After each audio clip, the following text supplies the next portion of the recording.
Let's get that energy up for your next comic, Cathy Boyd, everybody!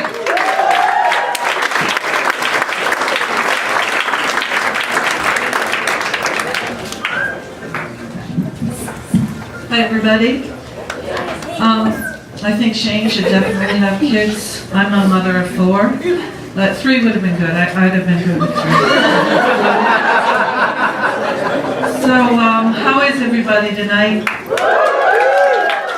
I don't really care.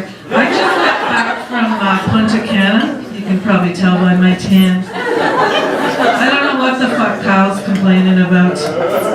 Anyway, before I left, I went looking for the perfect suit to wear on the beach. Turns out it doesn't exist, only in bridge games, I guess. So, I wasn't alone in my endeavor because there were a few women on the beach who looked like they just gave up and didn't even bother wearing a top. Yeah, so they had these perfectly shaped store-bought breasts.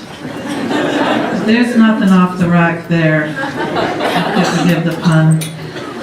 Man, I couldn't look away. And I was brought up Catholic, so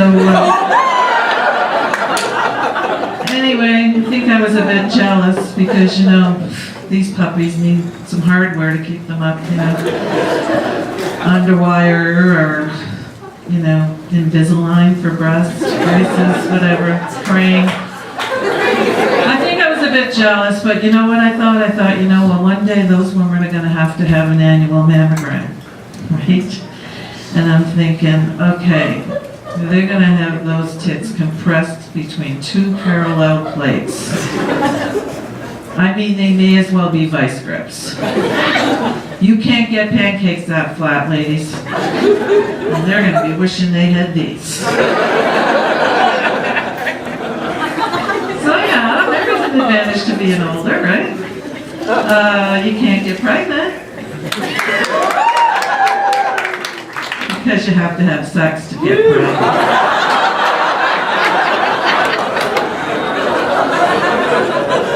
Didn't think of that one, did you? Anyway, whatever. I don't even like to think about it.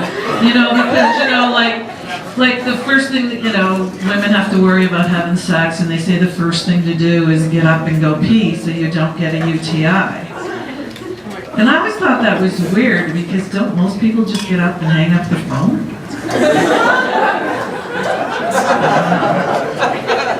Maybe that's just me. Anyway, you know, but I stopped giving a shit a long time ago what other people think of me. Obviously, I can tell by my outfit.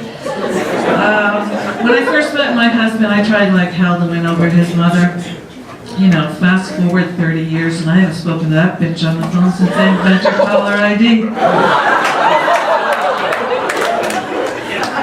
But you know what? If it were my last day on earth, I would spend it with that woman because it would seem to last for fucking ever. We're good friends. And speaking of Mama's boy, my husband, he just changed investors. And he continued to list me, though, as his sole beneficiary. But he wrote down my occupation was homemaker.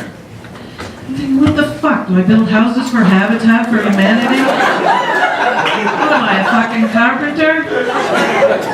I'm telling you, I could think of so many other things he could have put down. You know, right off the top of my head, widow came to mind.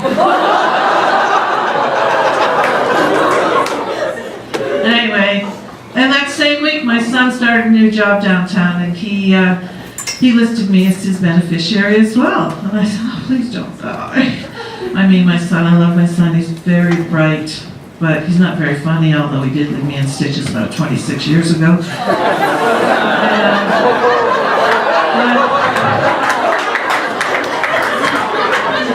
Yeah, but you know what? But I said, okay. And then I thought, fuck, if this father hears that, he's going to shoot him. And I thought, hey, there's a win-win for me. So even though I'm married, I have looked into dating apps. eHarmony, OkCupid, 1-800-GOT-JUNK. I know, I fell for it, but you know, that's really ambiguous. And for you Trump supporters, that means unclear. You know? And we make junk disappear? We'll get in line, so the fucking addicts, come on. Anyway, but I did manage, you know, it wasn't a total loss. I got rid of that huge garment rack that I had in the bedroom. I'm gonna miss that treadmill. Anyway, don't you hate it how Facebook always discloses your location? Like in your phone? Like right now, I'm sure it's saying, looks like you're at Absolute Comedy, killing it. Dare to dream.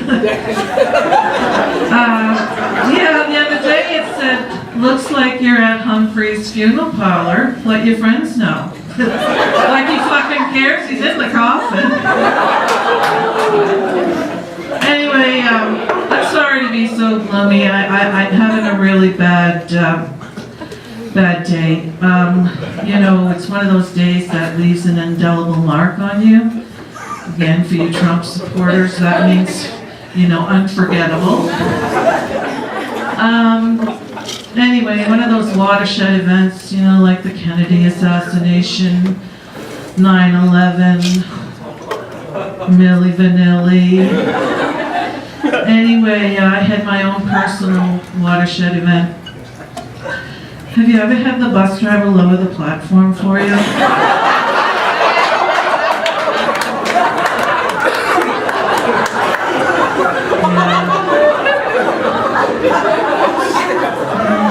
Anyway, there's a story behind that, but I'm out of time. But I think the driver was being polite. I may have said thank you. I may have said fuck you.